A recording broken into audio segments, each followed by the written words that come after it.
so many people in my life that are willing to give their time and effort and energy to me. I'm actually astounded by it. And I'm really grateful to have Dominic on this call with me. He is a recent graduate of a university from the UK, and he studied English literature, which is really beautiful. I love that. And he's actually done a little bit of teaching as well. And the reason I'm bringing him on, and the reason he agreed to do this, thankfully, because he is very busy, is because I've been getting a lot of, I should say a lot, I've been getting some emails from young INFJs, and I've gotten a lot of them over the years, I would say, where they're confused about what to do with their lives. They have no idea, actually. And they know they should do something because that's what everyone tells them, but they don't know if they should follow their heart or if they should follow their wallet, like to see if they should follow something that would pay them a lot of money, or should they follow something that's gonna make them happy? Will it actually make them happy? And so there's a lot of confusion regarding the whole situation of what to do when you're going into university, what things to choose, what to do with your life there, how to socialize, how to be a normal human being when you are an INFJ and you have no idea how to talk to people, and things like that. So I wanted to talk to Dominic about this because I really think that he has a lot of value to provide here. And I know he's helped a couple of people that I've sent his way, thankfully. And so I wanted to, as I said, bring him on and just ask him questions and just throw everything at him, and he can kind of give us what his feedback is for all those young INFJs who are confused out there. Hello, Dominic. Hello, Moon. It's really, really nice to be here. Yes. Thank you for getting me on. Yes, I'm so grateful. I know, as I said, you're very busy. So again, I will keep it short and sweet. Hopefully, I know I have a tendency to talk, so just cut me off. I also have a tendency. We'll see how this goes. I know the INFJs, we don't normally talk, but when we have a subject that we care about, it's like, all right, just be quiet now because we can't keep on talking for like 3-6 hours straight, But yeah, so my first question obviously to you is maybe we can start off actually with a little bit of your own experience. Like how did you decide on what did you want to do, and how did you get over that? Did you have that confusion in your life? How did you get over it and all that? I would love to hear a little bit about that. That's a brilliant question.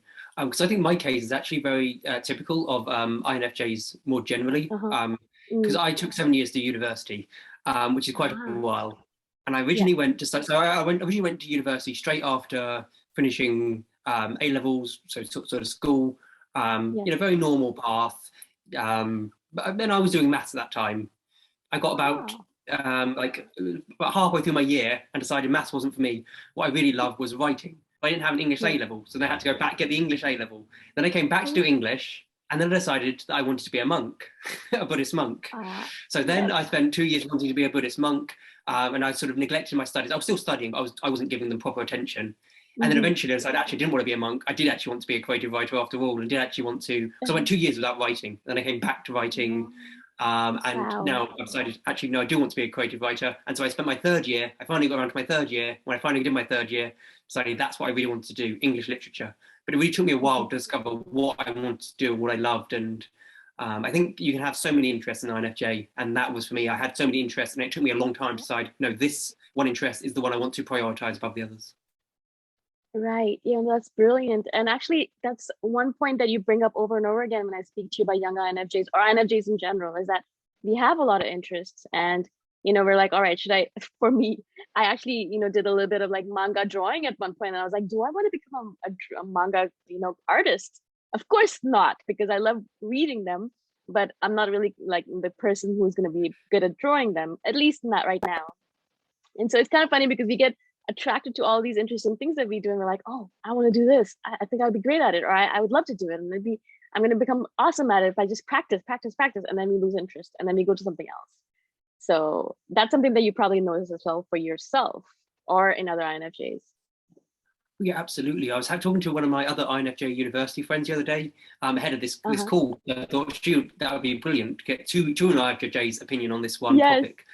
One thing she said, she often gets frustrated, like more than once she decided, she's a chemical engineer, and more once she's been deciding, oh, actually, no, this isn't for me. I should leave this behind, maybe do poetry or something, which is obviously quite a step from chemical engineering. But she said is like, don't give up. It's just like, I think this is like something really interesting I heard the other day I was thinking about. Was at a Catholic wedding, and the priest said, some people think that love should sustain a marriage, but in fact it's the other way around. Let your marriage sustain your love. And I think it's something like that with university. Like, if you've chosen the right course, and that's a difficulty in itself, but if you choose the right course, let the course be the reason, study the course in a way that means you continue to love it. Because it's easy to end up hating it, and easy to feel frustrated, and easy to feel overwhelmed. And then you've got some other interest, you've got manga drawing, like, well, I can do that. I'll just skip, especially in the first year, like, I'll skip onto that. But no, I think try and find a way to study things in a way that's going to continue to keep you loving it. Remember why you love it. If you like poetry, don't just study the poetry on the course. Study poetry outside of that to remind yourself, no, this is what I love. This is something I want to be doing in my life. No, I love that. That's so beautiful. It's poetry the way the Catholic priest said it too. It's so easy to imagine that there's something better out there, and it's the paradox of choice. There's actually a book like that as well, and I love that book because it literally truly is the world that we live in right now. Because there is literally, you can be anything you want to be. Perhaps not an astronaut, but actually now you can go to space as well. So perhaps you can't even be an astronaut. So there's nothing that you can't do, especially if you live in the developed world like us, or like you have more opportunities. Even people in the developing world perhaps have as many opportunities as we do, or almost as many opportunities as we do. So it really can, you have the basket of choices are becoming bigger and bigger and bigger. And that kind of creates a little bit of like, oh my God, fear of missing out. Am I missing out if I don't do this? Or if I don't do that, maybe I should be doing this. It just creates a lot of confusion within you. For me as well, the same thing. I'm a writer, a creative writer as well as you are. And I'm like, I love writing. And then some moments I'll be like, oh my gosh, should I just find something else to do? Like, really, this is not something that I want to do for the rest of my life. Am I going to be able to do this for the rest of my life? And all of these doubts come up for me. But thankfully, my writer part of me is strong enough that I can come back to it and says, no, actually, I love writing and I'm going to keep on doing this until I die.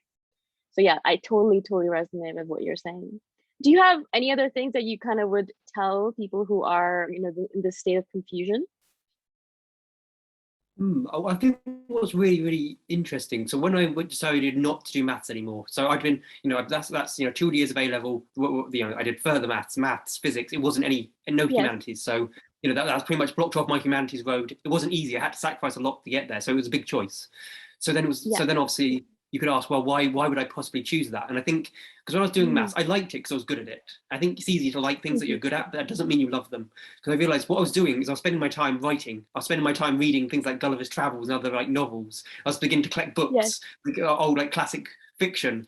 And then I was realizing, what am I doing? I put the maths down and I've not done it since. But I couldn't put the writing down. I couldn't put the books down. So that's why that was the thing to do. It's like the thing that you're drawn to most. That's the thing you really love.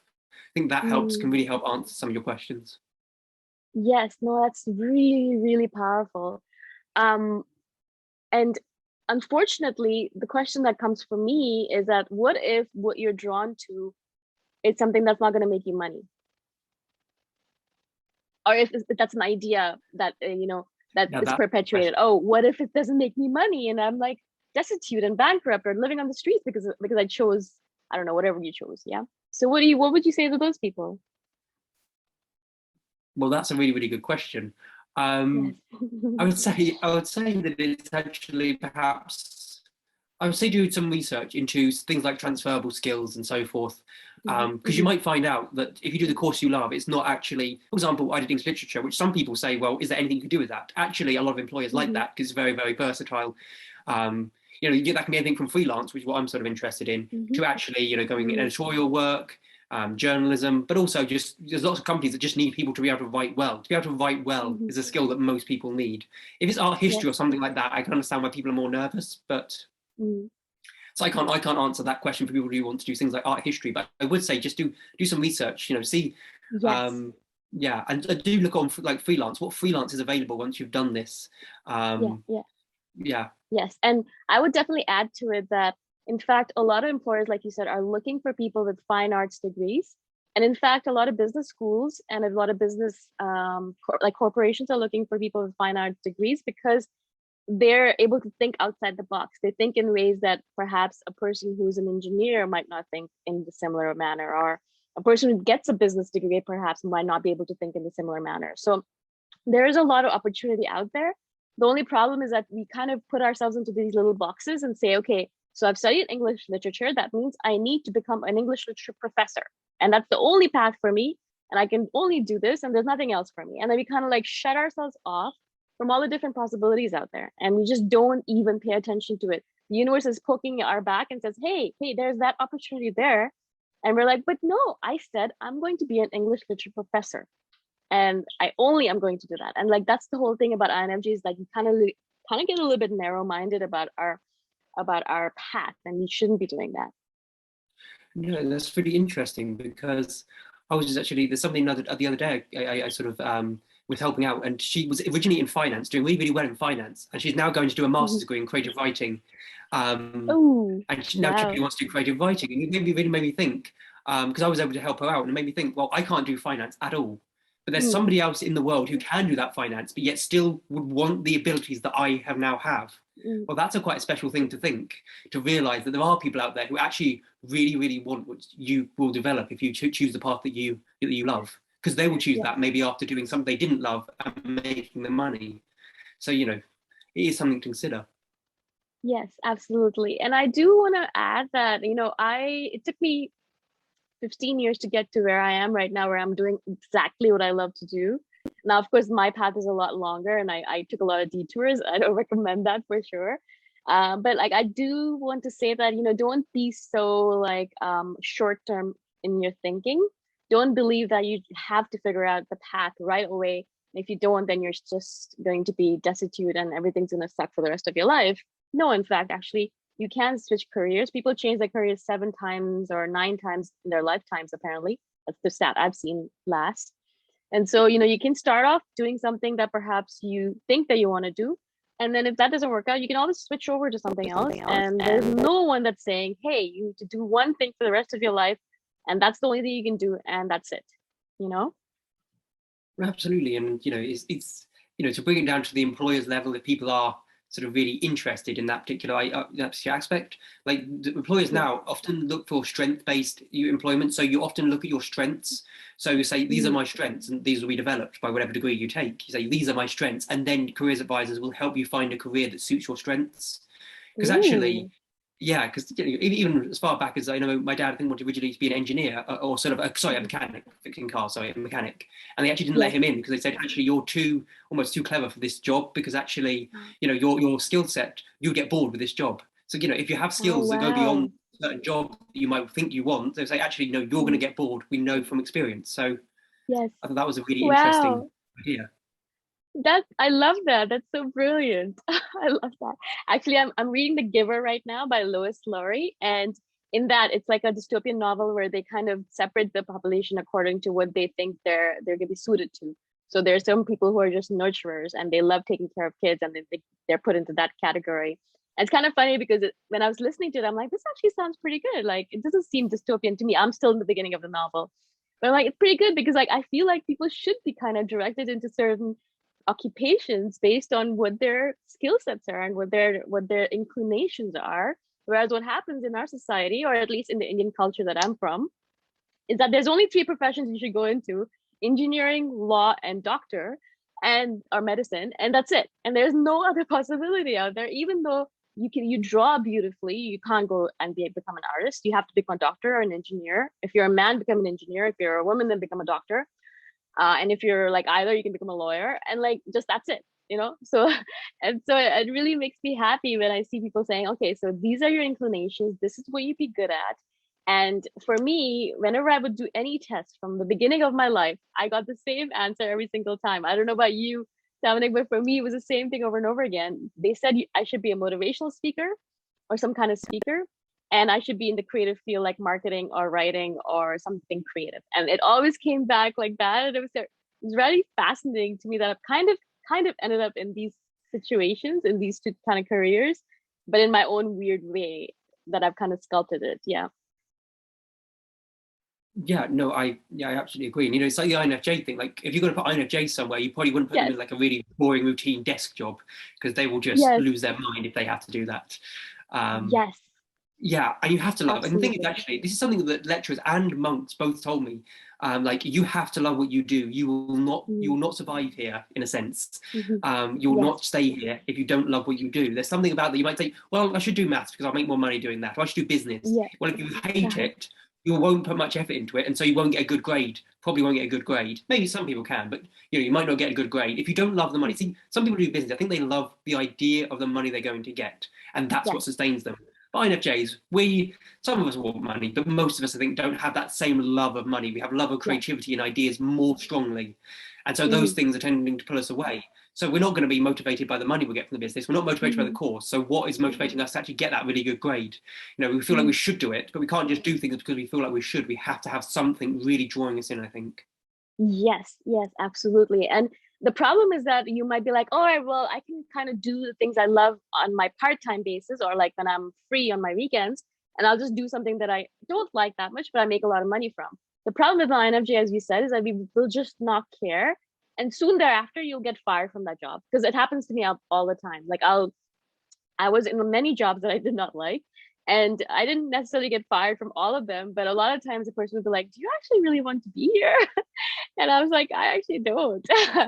And a couple of times I got let go, and a couple of times I actually left before they were going to let me go, or before like they even thought of the possibility of letting me go. The problem was that they all saw me as a very smart, creative person, and they really wanted to keep me. They were just like, you're just not motivated. And I was like, yes, I know, because I don't care to sell software or whatever I was selling at that point. So it really is that you might be like, oh, well, but I can do it. Well, no, you can't. All right. If you're an INFJ, you're not going to be able to do it for long, and you're going to hate your entire life for it, and you're going to get really depressed.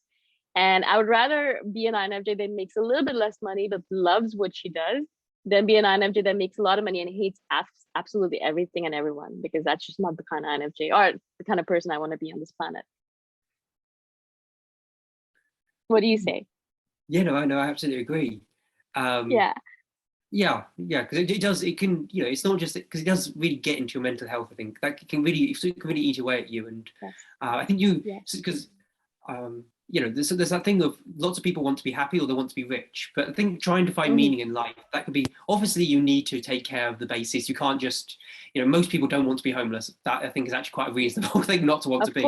Of course. But or you don't want to be starving. You don't want to be a literally starving artist. But I think as long as you're willing to be slightly flexible, absolutely. I think what you want to be following is try and follow what brings meaning into your life. Because it's almost like maybe that sense of meaning in your life is actually telling you that this is where you should go. It's almost like an intuitive sense that this is where I should be in the world. There's something about when you have that sense of meaning, like when you're in a really good meditation session, something like that. I think there's something like that feeling when you're really in the right place. Your life just feels so rich. It feels so inner. There's so much inner wealth that even if the outside world is not as rich, you really feel like you won't regret it on your deathbed. Nobody, I don't think most people don't say, I wish I made more money on their deathbed. They do. People will say, I wish I had a more meaningful life. It's like Seneca. I think he said something like, life is not short. Life is not short if you use it properly. So use it properly. So find meaning in your life, and then you can die in peace. But otherwise, if you don't do that, you won't die in peace. And that's something to think about, I think. Yes, I love that. That's so perfectly said. Life is not short, but I think we make it short by not doing the things that we want to do. And if you're an INFJ listening and you're looking at Dominic and I and thinking, oh, but you guys have it figured out, I just don't, and you don't know what I'm going through and all that. And it's always easy for us to say it because we're kind of looking at it from hindsight. And you're probably like, oh, but I'm in the midst of it, and I can't see a light at the end of the tunnel. Is there something that you would tell these people who are just like really in the midst of it and they just can't see any positive hope? I would say that you need to start small. It's a small piece of advice, but really start at small things. The thing is that any changes that you make in your life are going to probably cause you some stress. You're probably going to be frightened doing them at first. I had to go through so much fear just to get to the place where I am now. And there's so much you have to.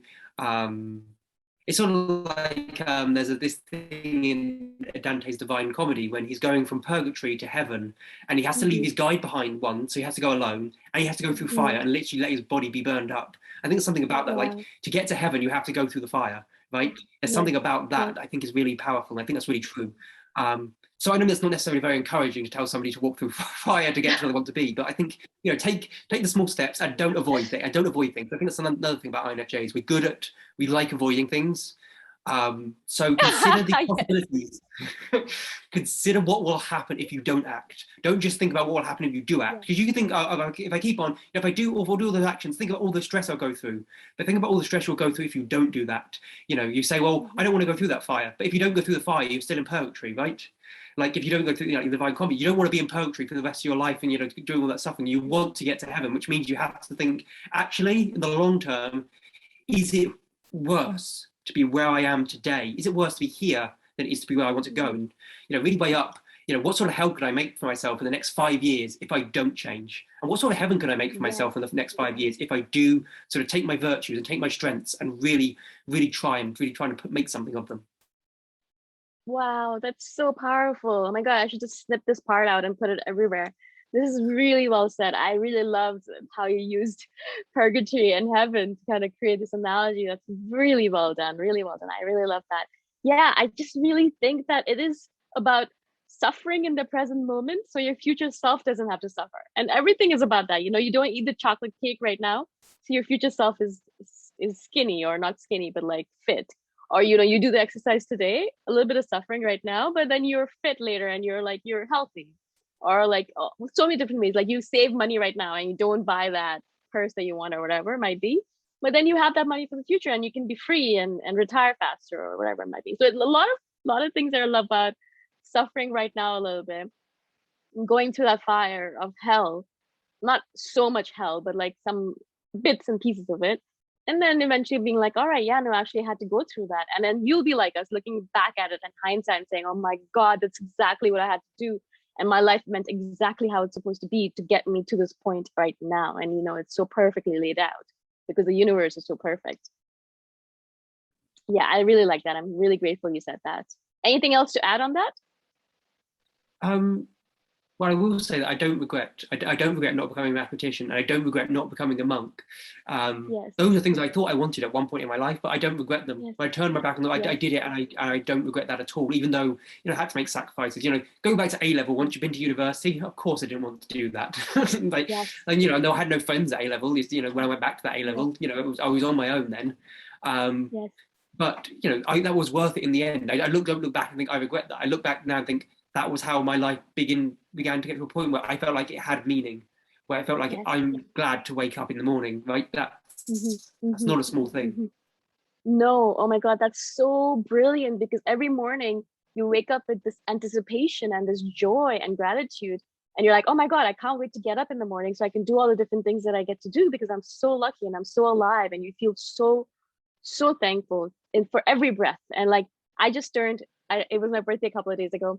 I just turned 38. And it was really fascinating to me because I was like, I've never had a birthday. Well, for the last few birthdays I've been in this state, but I really felt in this birthday that I have been in this, I'm in exactly the exact space spot that I want to be. And there's nothing I would change. And there's nothing that I would do differently. And I'm so exactly perfectly where I want to be. And so I really love that because I really want that for every person, not just INFJs, but INFJs because I'm kind of biased towards all of the INFJs out there. But, you know, I want everyone to be in that space. And I think that starts off with choosing the right spot, choosing the right vocation kind of in university. That's really where it all begins. And if you don't, it kind of sets the bar for the rest of your life as well, because you might not choose the right partner. You might end up choosing the wrong job. You might end up choosing the wrong city to live in. And all of that just cascades out into just a horrendous life, which is how I lived for the longest time. So I don't want that for all of you. And so that's why I wanted to do this video. I also wanted to speak a little bit about socialization in university. That was something that came up a lot as well, because a lot of INFJs, younger INFJs, were apprehensive because they go into university and they're like, oh my gosh, I was terrible in high school at socializing, but I want to have good memories in university. How do I do that? Do you have any suggestions? Yeah, I was just about to bring this up because it's such an important point. Yes. I think there's several points here with things like also with housemates. We'll get onto that in a moment. Because it's that Well, I've heard various sort of techniques. Like I know one INFJ does positive visualization, so she imagines herself being really confident, quite extroverted, before going into the social situation, and she finds that very helpful. Does that for a few minutes, and can find that quite helpful in the actual situation. Right. But I think there's also useful things like, are you actually socially anxious or are you overwhelmed? Because those are two different states. And I think this is something I found really helpful, because a lot of INFJs are what I'd call highly sensitive people. This is Elaine Aron's term. We have nervous systems that pick up more in our environment, so we're more easily overwhelmed, more easily tired. And you'll know this because you'll just end up exhausted after social events. That's not anxiety, that's being overwhelmed. And the way to deal with that is to say, I need to take regular breaks in social situations.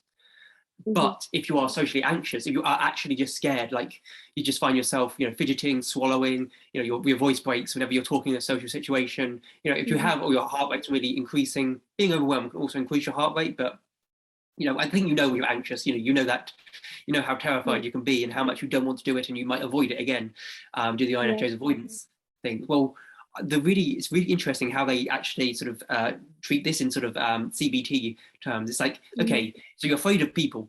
Okay, go into the street and ask 20 different strangers at a time. Just do something small like that. Yeah, because suddenly you begin to learn. Oh, wait a second. Strangers are not gonna like bite me, or they're not sharks. They're not, they're not dangerous. Bears. Like you start asking them the time. And then you could small things like this. Just start small. Start doing small things that begin to make you realize that social situations are not quite as overwhelming as they might appear to be. I think that's a really, really good start, but it's not easy. I would say it takes some time. Over time, we're quite confident now. I don't know how about you as a child. I know that I as a child, I was like one of the most socially anxious and awkward people. Yes, around. me too. Like, I was terrified. But you really just, it's by slow growth. It's by slowly pushing yourself into new environments. And the thing is, you don't get over your fear by avoiding things. If you avoid things, that's just a symptom of having the fear. If you want to get over the fear, it's like the going through the fire thing again. If you want to get over the fear, you have to do these small little things to slowly erode that. You can't avoid. You have to face them. You have to face the fear. And the more you face the fear, at first you're going to be awkward. You're not going to do it. You're going to be you're going to stumble over words and so forth. Other people don't care quite as much as you think they do, but you're going to stumble over your words. You're going to be awkward. That's how it begins. But as you do that over time, eventually you begin to become more confident, and you begin to become the person who can handle social situations. So you can get there, but you have to, you can't avoid it. By avoiding it is not the way to get there. So, I understand, I appreciate people are apprehensive, but there are things you can do. And I really would suggest that people do these small things and really just try them, just to see what happens. Just try, ask 20 people at a time, just do that just once and see what happens. See if you begin to get less nervous on the 20th time than on the first time. And if so, then you know that it's true that you can get less nervous about things. Yes, I love that. I really love that. By the way, CBT, for anyone who's thinking, is not CBD. It's not that like thing that everyone's talking about. CBT is cognitive behavioral therapy. It's like it's a kind of therapy method that's really popular and actually very effective from what I've heard. So I just want to say for people who are wondering. And I really love what you said about, trying things out and actually realizing the fact of the matter is everyone in university is as scared as you of socializing because it's their first time there. They're coming from high school. It's all new to them. Unless they're extremely extroverted and like they're just crazy about like socializing and they don't care. Everyone has a little bit of nervousness in them. So realize that actually that's something that I go into every situation with. I always kind of think, oh, everyone's as nervous as me. And so everything's gonna be perfectly fine. Even if they're not, I always assume that people are. And in fact, a lot of times they are. And a lot of times and I end up consoling them and making them feel good about themselves because I'm an INFJ, that's what we do. But it's really interesting to me because I'll go into situations where people are like, oh yeah, you must be an extrovert. And I'm like, no, I'm actually an introvert and people will never believe me. And I'm sure people are thinking the same thing about Dominic as well. They're like, you both seem like extroverts. No, they're not. We've learned to be extroverted, or we learned to display extroverted skills in these situations because that's how we've built ourselves over the last, for me, 15 years, and for you, I don't know, 5 years or something. Yeah. Yeah. What was the other thing that we were saying that we really wanted to talk? Sorry, go on. Yes, housemates is the other thing. Yes. Because the housemate social situation, living in halls, I think it's even worse in America, where I think most people generally like 2 people in one room, which just sounds like a nightmare. I've never had to do that. Seriously? 3? two, I think. I think like Oh, they live two, like good. Oh my gosh. in Oh, dorms, yeah. yes, But for yes, me, yes, it's like you need a week.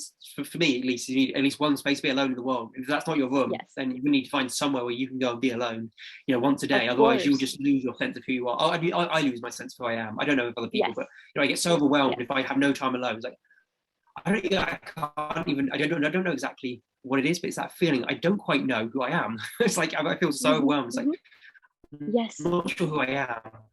yes. Yeah.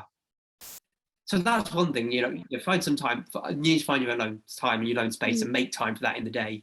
But more importantly, I think, is that you have to learn how to tell people what you really think. Because one of the things Yes, with INFJs is that we don't tell people what we really think. And then we build up resentment against them and frustration. We yes, sacrifice, we want short-term peace. We don't want to say yes, things that don't make people uncomfortable in the short term. So when they're really annoying us, we don't tell them. yes, Unfortunately, that leads to long-term frustration and instability. So yes, we sacrifice yes. the long term for the short term, and with a housemate that can be catastrophic. I've heard about. Hmm. I never had to go through this all that much myself, but I've Uh-huh. heard about people saying, most of the housemates all leave angry by Christmas. This is in second year. You all leave angry at Christmas because it's just like I can't stand to live with those people anymore.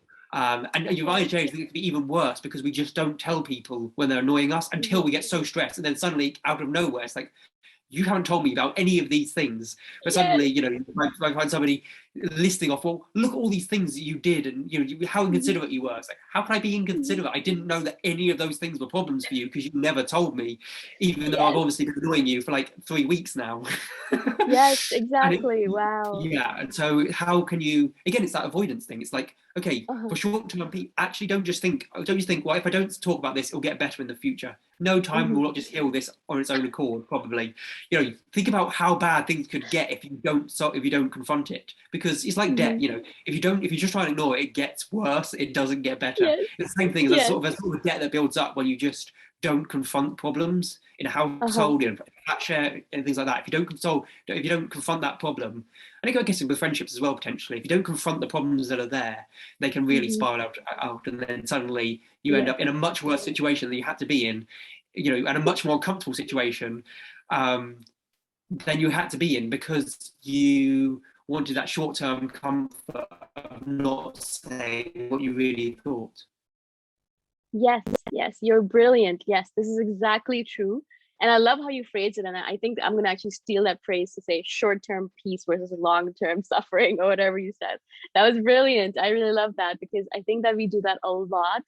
And I know I've done that recently. I've just actually been dealing with a person and I'm like, I should say this out loud, but I didn't. And then obviously it kind of deteriorated into much worse situation.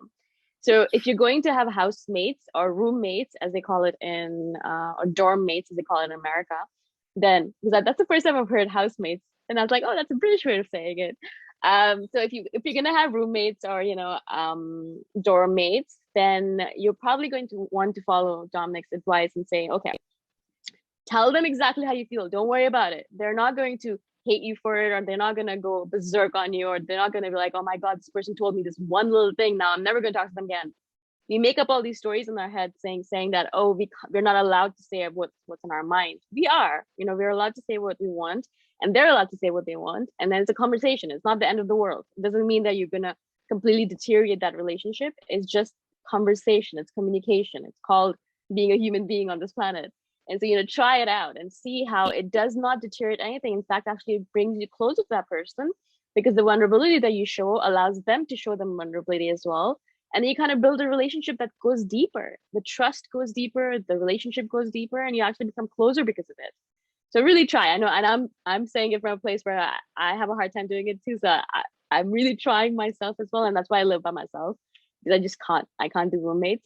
But I do know that when I'm in a friendship and it's kind of deteriorating because of my inability to say what I really want to say, then I really try to be like, all right, send them a voice note. Or, that's the best way for me to do it is like, I'll just send them a voice note instead of typing it out. Or I'll try to have a conversation face to face. And so that's really, really important for you to do. Follow Don's advice and say it out loud. Do not hold it back. Do not hold resentment. Don't get frustrated and then leave in a huff or door slam them at the end of the day, because that's usually what we end up doing. Right? Yeah, on the door slam point, because something I heard the Yes. other day, I think it's kind of Advent. She said something about really interesting about forgiveness. And she said that it's forgiveness that makes action possible, because we're all afraid. We all don't know what's going to happen in the future when we act. So we all have some fear about actually acting, and should we say what we don't really? Should we say what we mean? We're afraid of saying what we mean, or we're afraid of saying. We might think, or we're afraid of not saying what we mean. We can be afraid of both. But it's forgiveness that makes that possible, because it takes away that fear of acting, because we say if we can mutually expect forgiveness, we can actually say, oh yeah, there's actually a way of moving on, even if I do make a mistake, and we will make mistakes. We all make mistakes. We all find out we're that particular type of idiot, right? Yeah. we all make mistakes. We all find out, oh no, I'm that type of insecure. I'm that type of naive. I'm that type of inconsiderate. And we all find this out at certain points in our lives. But we need forgiveness, and we need to offer forgiveness and receive forgiveness. That's so we can actually act in the world and be sort of together, and as human beings can get along. I know it's not necessarily easy to forgive, but to just sort of remember the need for forgiveness, so that we can actually act in the world, and to not be totally afraid, and so other people don't have to be afraid around us. If they know that we're the sort of person who, at the drop of a hat, will just say, no, you're out. I don't want to be your friend anymore. They will just walk on eggshells around us, and then there's nothing sincere there. You can't go deep if that's the case. So you need that forgiveness, I think, to be able to go deep with somebody, and to be able to risk the various actions in life and the various exchanges. Yeah, that's really well said. I really love that. I'd never thought about it as a forgiveness thing, but yeah, that's exactly it. That's what it entails. It's not like forgiveness has to be this huge thing where you're like, when you sit down and you kind of have this huge conversation. It's just, it can be day to day. It can be like you forgiving that person for leaving the toilet seat up or down or whatever it might be, or you forgiving them for not putting the utensils in the way that you want them to be put. Like there's so many different things that we have in our head that we want done. So yeah, I really love that. That's a very simple and soft way of looking at it, instead of always being like, oh my god, I'm in competition with this person and I have to get my way, or it's the highway. And we get very dictatorial about things sometimes as an INFJ. I know I do it for sure. So yeah, no, I love that. I think that I want to end this conversation here, because I know that people have short attention spans. Also, I don't want people to be listening for hours on end to my diatribes. But please, if any younger INFJs listen to this and you have a question and you're kind of going into university or college or community college or whatever it might be, or you were kind of trying to figure out what you should be doing with your life, if you have questions, please put them down and Dominic and I will answer them, or we'll do another session and we'll answer them in video format. So I'll either comment or I'll do another video. Hopefully, if you have time, we'll do another video and we'll set up so that we can answer more of your questions, because I think this is really important, because I really, really want you all to be set up properly for the rest of your life. And this is the beginning of the rest of your life. So it really is important that you do it right. And thank you so much for coming, Dominic. I really, really, really appreciate your time. Thank you for having me. I really hope this helps people. And yeah, I'm absolutely happy to do another session and to answer any questions that sort of come our way. So this has just been brilliant. Great. Thank you again. Thank you so much. And again, everyone, please do comment below and let me know what you thought. And I know Dominic would love to hear from you as well. So thank you again, and I shall see you all the next time around. Bye.